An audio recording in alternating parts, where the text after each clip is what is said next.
Hello दोस्तों, आज की वीडियो के अंतर्गत मैं आप सभी को बताता हूं एक पत्र यानी कि एक अच्छा पत्र लिखने के लिए कौन कौन से गुण होने चाहिए उस पत्र में दोस्तों। और इस वीडियो के अंतर्गत ये भी बताऊंगा मैं पत्रों को कितने भागों में बांटा गया है। आपने सिर्फ यही सुना होगा कि पत्र और एप्लीकेशन, लेकिन आज मैं आप सभी को इसके भाग बताऊँगा और पत्र को लिखने के लिए कौन कौन से गुणों की आवश्यकता होती है वो सब चीज़ें बताऊँगा मैं आप सभी को। जैसा कि आप देख पा रहे हैं स्क्रीन पर, यहाँ पे लिख रहा है पत्र लेखन यानी कि लेटर राइटिंग लिख रहा है दोस्तों। थोड़ा सा हम पढ़ते हैं इसको।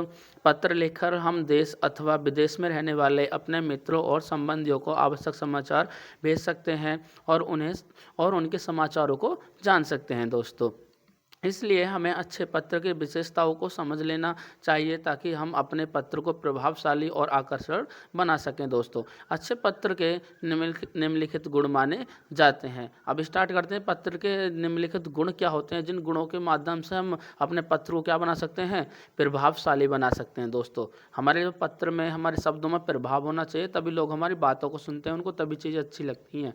ये बात ध्यान रखना जीवन में। नंबर फर्स्ट बात है, पत्र में सरल भाषा में स्पष्ट रूप से विचार प्रकट किए जाएं जिससे पढ़ने वाला आपके अभिप्राय को ठीक ठीक समझ ले दोस्तों। ये कहना चाहता है कि जो आप पत्र लिख रहे हो वो सरल भाषा में होना चाहिए और स्पष्ट विचार होने चाहिए दोस्तों। ठीक है। सेकंड पॉइंट क्या है, पत्र में ऐसे शब्दों का प्रयोग ना किया जाए जिनसे दो या अधिक अर्थ प्रकट हों। इससे पत्र पढ़ने वाला दुविधा में पढ़ सकता है दोस्तों। पत्र लिखते समय आपके पत्र में दो या दो से अधिक एक शब्द का अर्थ नहीं निकलना चाहिए दोस्तों। अगर एक शब्द का अर्थ, अगर मैं बोल रहा हूँ किताब, तो किताब है तो किताब ही होना चाहिए दोस्तों। इतना समझ पा रहे हैं आप सभी। और हम देखिए आगे चलते हैं। तीसरा पॉइंट है हमारा, पत्र से अपनेपन का आभास होना चाहिए। पत्र में शिष्टाचार का निर्वाह पूर्ण रूप से किया जाना चाहिए। यानी कि पत्र अगर हम लिख रहे हैं तो अपनेपन का आभास होना चाहिए। और शिष्टाचार का मतलब होता है अच्छी आदतें, अच्छी बातें होनी चाहिए दोस्तों। फोर्थ पॉइंट है हमारा, पत्र में अनावश्यक विस्तार बिल्कुल नहीं किया जाना चाहिए। अपनी बात संक्षेप में कहनी चाहिए। एक ही बात को बार बार लिखना ठीक नहीं है दोस्तों। इन चार तरीके से, अगर इन चार तरीकों आप अपने ज़िंदगी में उतार लोगे ना दोस्तों, तो कोई भी पत्र अच्छे से लिख पाओगे और वह आपका पत्र प्रभावशाली होगा। इसलिए ये चार तरीके जरूर याद रखना, अपनी नोटबुक में नोट डाउन कर लेना। अब मैं आप सभी को बताता हूँ कि पत्रों को कितने वर्गों में बांटा जाता है दोस्तों। ठीक है। पत्रों को निम्नलिखित कितने भागों में बांटा गया, चार भागों में बांटा गया दोस्तों। कितने भागों में, चार भागों में। आपने देखो सबसे पहले क्या सुना था, सिर्फ प्रार्थना पत्र सुना था यानी कि एप्लीकेशन। आज मैं आप सभी को इनके अर्थ बताने वाला हूँ, कौन सा पत्र क्या कहता है दोस्तों। यहाँ पे सबसे फर्स्ट लिख रहा है व्यक्तिगत पत्र यानी कि निजी पत्र दोस्तों। वे पत्र जो परिवार के सदस्यों, संबंधियों या मित्रों को लिखे जाते हैं, कौन से पत्र कहलाते हैं, व्यक्तिगत पत्र कहलाते हैं। यहाँ तक सभी बच्चे मेरे साथ हैं, बहुत अच्छे, ध्यान से सुनना, आपके बहुत काम की वीडियो है। नंबर सेकंड आता है व्यावसायिक पत्र। व्यवसाय या कामकाज के संबंध में लिखे जाने वाले पत्र। इस प्रकार के पत्रों में बहुत संक्षेप में व्यवसाय की बातों का उल्लेख होता है दोस्तों। आप दो पॉइंट समझ चुके हैं सभी।